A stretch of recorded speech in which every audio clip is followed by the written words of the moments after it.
aeronaves aumentou nas épocas de guerra e hoje parece que o céu é o limite.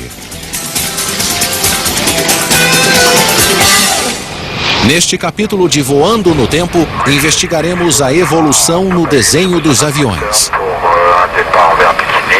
A imagem que geralmente associamos a aeronaves é de uma composição de fuselagem, cauda e asas.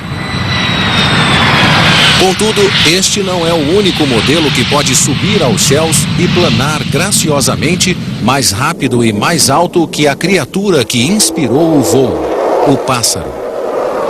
Com o passar dos anos, projetistas criaram aeronaves que dispensam todas as características que consideramos imprescindíveis. Aviões sem cauda, sem fuselagem e até mesmo sem o aspecto fundamental do voo, as asas.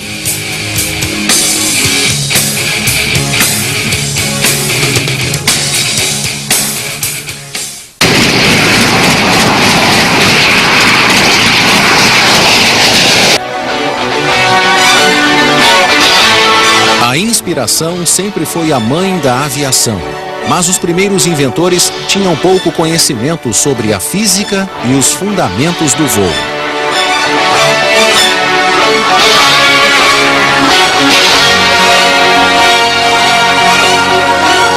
O processo evolutivo começou na base da tentativa e erro.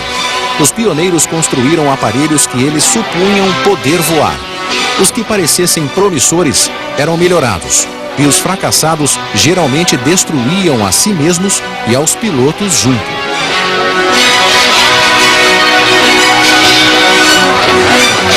Às vezes, os projetistas ficavam perdidos. Modelos que não deveriam voar, voavam, e modelos que deveriam voar, não voavam.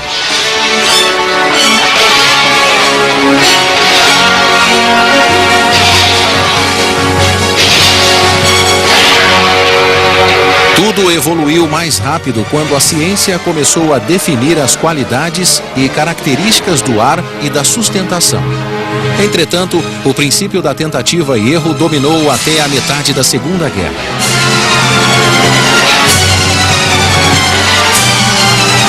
Após o conflito, houve enormes avanços na ciência do voo. Agora, os projetistas podiam criar um avião sabendo que ele conseguiria voar. Mas com o início da Guerra Fria, começou uma corrida por aeronaves ultra avançadas. E novamente, aviões de teste e protótipos tornaram a cair.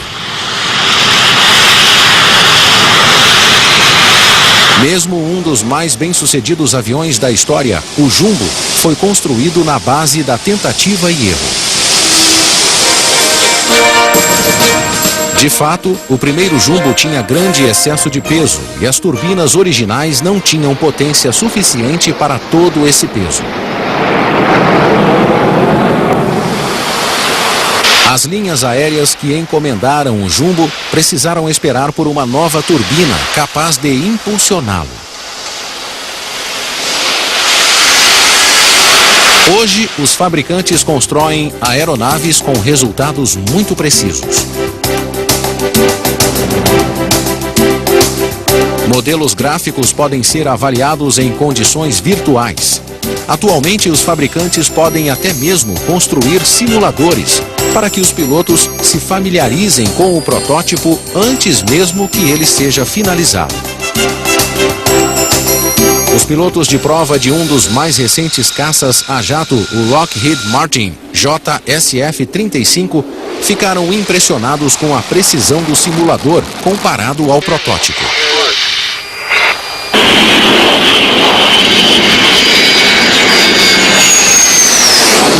Assim, projetistas podem construir aviões de formatos variados para tarefas muito específicas. O Guppy é um exemplo clássico. Ele foi criado para um único trabalho: transportar partes do foguete Apollo da Califórnia para a Flórida. Além da via aérea, a única alternativa seria lenta por mar, pelo Canal do Panamá. O Guppy acelerou a missão Apollo em meses e, sem isso, aterrissar na Lua em 1969 teria sido quase impossível.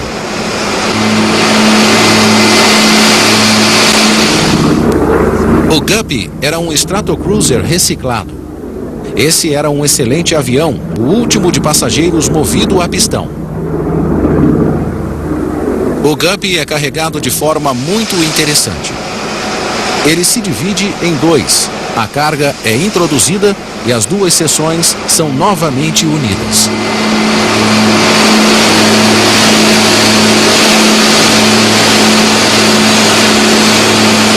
Uma versão recente da aeronave foi chamada Super Guppy. O diâmetro da seção de carga foi aumentado de 5,80 metros para 7,5 metros e a fuselagem foi alongada em 8 metros. Abrir o casco do avião era uma operação complexa, usada apenas para o transporte de itens específicos, como foguetes propulsores. A fábrica Airbus também usou o Super Guppy para transportar componentes de aeronaves de diversas fábricas para as linhas de montagem.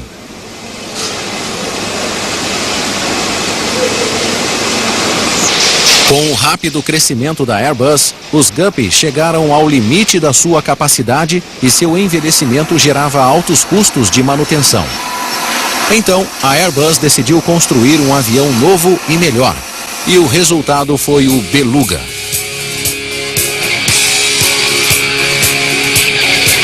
O volume de carga é maior do que a dos aviões militares de carga Lockheed Galaxy, Antonov AN-124 e do C-17 americano.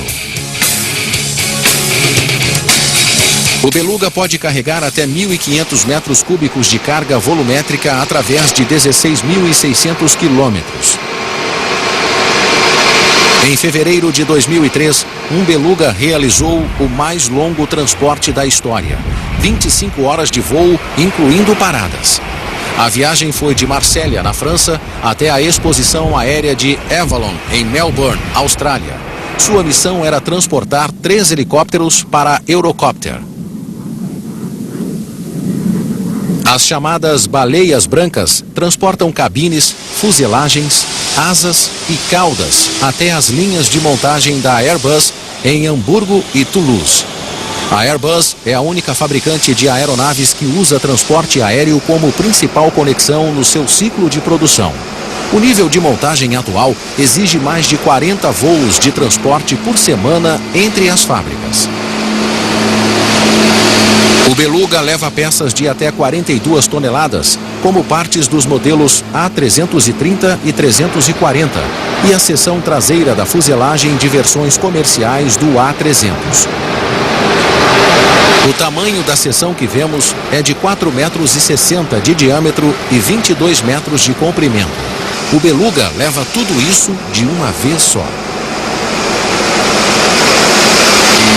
Para conseguir levar o volume necessário, o topo da fuselagem de um Airbus padrão foi cortado e substituído por uma estrutura maciça em forma de ferradura.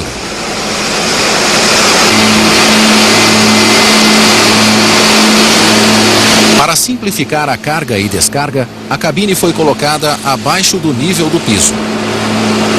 A gigantesca escotilha de carga tem aproximadamente 100 metros quadrados e 17 metros e 30 centímetros de altura quando aberta, a altura de um prédio de 5 andares. O diâmetro da fuselagem útil para carga é de 7 metros e 40 centímetros. A largura do piso é de 5 metros e 40 e o compartimento de carga tem quase 38 metros de comprimento. Para melhorar a estabilidade em torno do seu eixo, o estabilizador horizontal foi reforçado e o estabilizador vertical é mais alto do que o habitual. Outros estabilizadores foram adicionados à cauda para melhorar a eficácia dos lemes. Comparado ao Super Guppy, o Beluga A300-600 ST carrega 30% a mais do volume de carga e quase o dobro do peso, ou seja, 45 toneladas e meia ao invés de 24 toneladas. Um Guppy levava em média 54 horas para transportar os componentes que o Beluga transporta em 19 horas. O serviço do Beluga representa uma economia de cerca de 2/3 dos custos de transporte da Airbus. Estamos apresentando Voando no Tempo. Alguns dizem que é a taça onde Cristo bebeu. Outros que é só um símbolo de descendência do rei Davi. Amanhã, você saberá a verdade. O Santo Graal, investigando a história. Um pioneiro da aviação passou mais de 30 anos desenvolvendo esta aeronave de aparência radical, a asa voadora. Jack Northrop estava convencido de que um avião livre da turbulência causada pela fuselagem, feito de tal forma que toda a superfície da aeronave fosse de sustentação, seria uma revolução. Ele sonhava em ver os céus abarrotados de asas voadoras. Estranhamente, Northrop não era piloto. Em dezembro de 1941, ele fez um voo teste da asa voadora. O Departamento de Defesa dos Estados Unidos reconheceu o potencial e conceitos do projeto de Northrop e em 1942 assinou com ele um contrato para a construção de um protótipo, o XB-35. O contrato pedia uma asa voadora com autonomia de 9.600 quilômetros e velocidade de 720 quilômetros por hora. O teto operacional seria de 13.500 metros. Em 25 de junho de 1946, com 3 anos de atraso e o orçamento completamente estourado, o primeiro XB-35 estava pronto para testes. Mas houve problemas. A companhia de Northrop não possuía espaço suficiente para construir o avião e dependeu de auxílio da Martin. É possível que isto tenha gerado entraves de produção. Os problemas mecânicos eram evidentes nas hélices de sentido anti-horárias e no sistema de eixo de direção. O eixo vibrava demais e o mecanismo de suavização das hélices não funcionava como devia. Com a chegada da era do jato, contudo, decidiu-se transformar o XB-35 no XB-49, uma asa voadora a jato.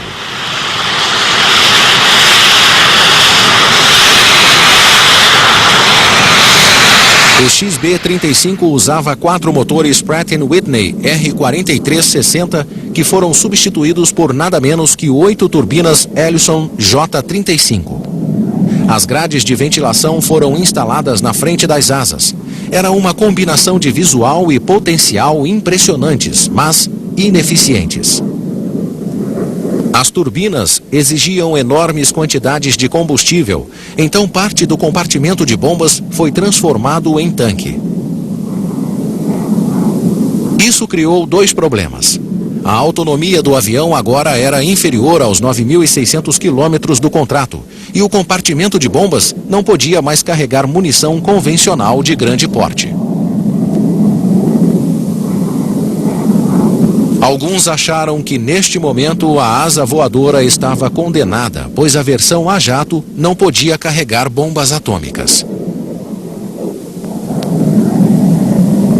Nessa situação, o Departamento de Defesa se desinteressou. A asa voadora tinha problemas de estabilidade que a tornavam uma aeronave imprecisa e lenta demais para bombardeio. A última esperança veio com a encomenda de 30 asas voadoras para funções de reconhecimento, a XRB-49.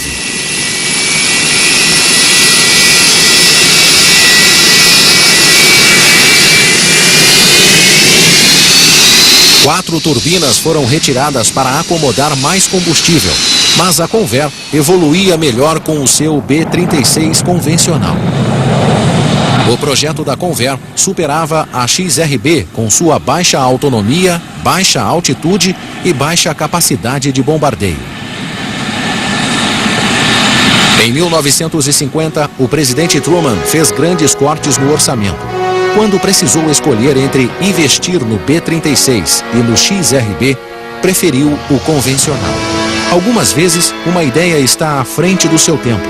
A tecnologia ainda não estava pronta para alcançar o resultado desejado, e a asa voadora pode ser considerada um desses casos. Hoje, todos os problemas da asa voadora poderiam ser superados, e realmente foram. A asa voadora possuía algo excepcional que por muito tempo passou despercebido: as características anti-radar. Aparentemente, em muitos testes de voo, os técnicos da asa voadora ficaram surpresos, pois o radar de rastreio se confundia e a asa voadora desaparecia da tela. Relatados, esses fatos teriam sido arquivados e esquecidos, ou não.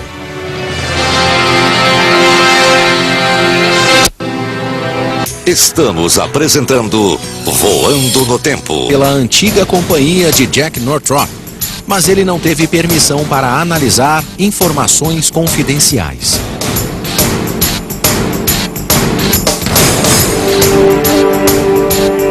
A tecnologia de baixa detecção, somada à alta eficiência aerodinâmica e ao grande compartimento de bombas, deram ao B-2 importantes vantagens.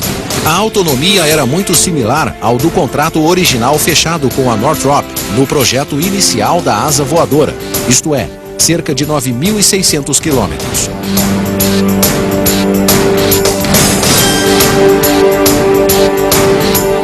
A baixa visibilidade do B-2 foi conseguida com uma combinação de baixa emissão de raios infravermelhos e de ondas acústicas, eletromagnéticas e de radar. Os mais sofisticados sistemas de defesa falham ao tentar detectá-lo, tornando impossível rastreá-lo ou alvejá-lo.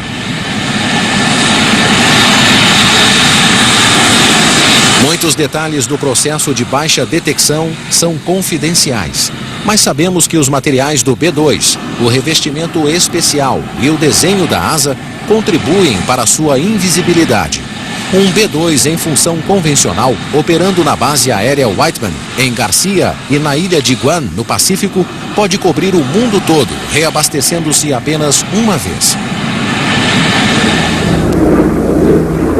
É natural se imaginar que muitas informações foram retiradas do trabalho de Jack Northrop e reaproveitadas pelos engenheiros que projetaram o B-2.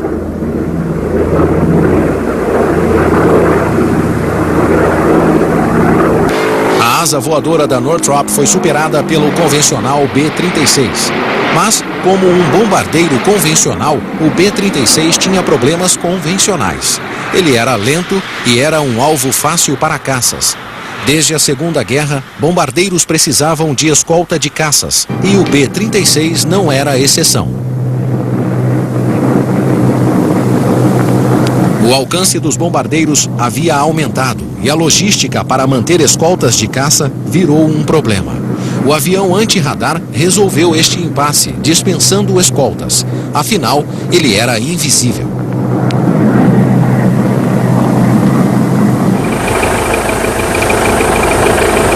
O Goblin foi um avião experimental, projetado para caber no compartimento de bombas. Se caças adversários aparecessem, o Goblin seria lançado para combater o inimigo.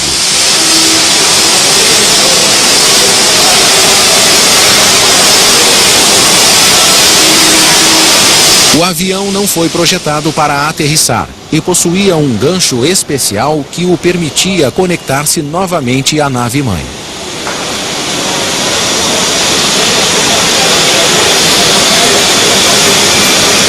O Goblin tinha 4,5 metros de comprimento e 6,30 metros de envergadura.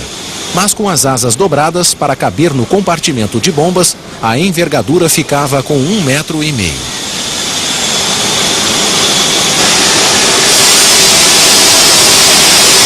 Qualquer combate aéreo devia ser rápido, pois o Goblin carregava apenas 490 litros de combustível para 30 minutos de voo.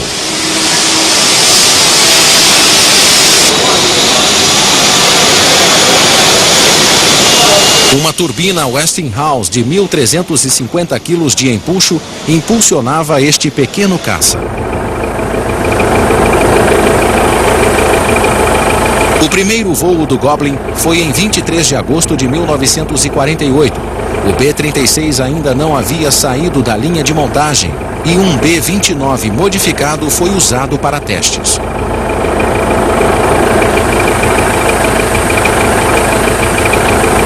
Mas o compartimento de bombas do B-29 era menor que o do B-36.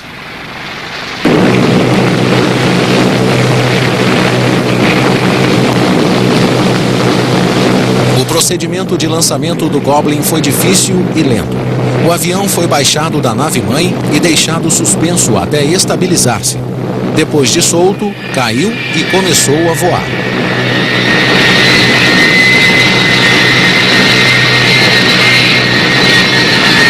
A parte mais difícil foi trazer o pequeno Goblin de volta para dentro do B-29.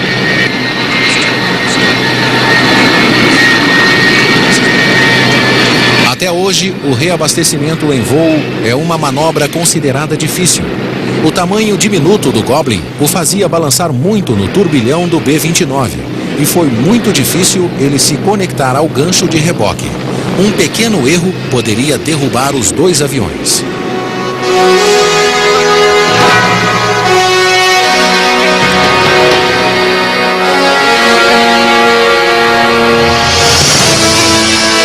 Como vemos aqui, o piloto tentou uma aproximação mais rápida para manter a estabilidade do Goblin.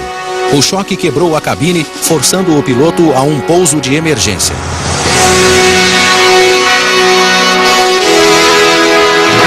O piloto sobreviveu e o Goblin foi reparado.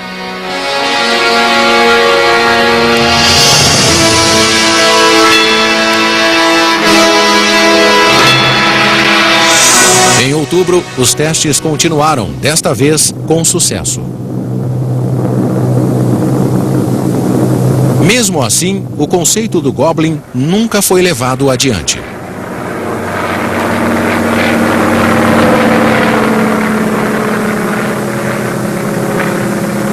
O desenvolvimento de inúmeros projetos de aeronaves talvez seja uma das mais interessantes áreas da história da aviação.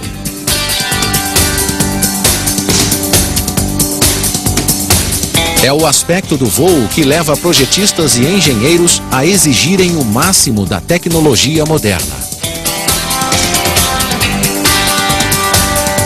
Mesmo os fracassos geralmente são considerados sucessos, pois algo novo sempre é aprendido no processo experimental.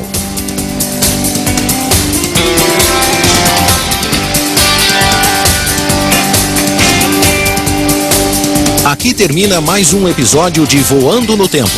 Junte-se a nós em nossa próxima e apaixonante página da história da aviação.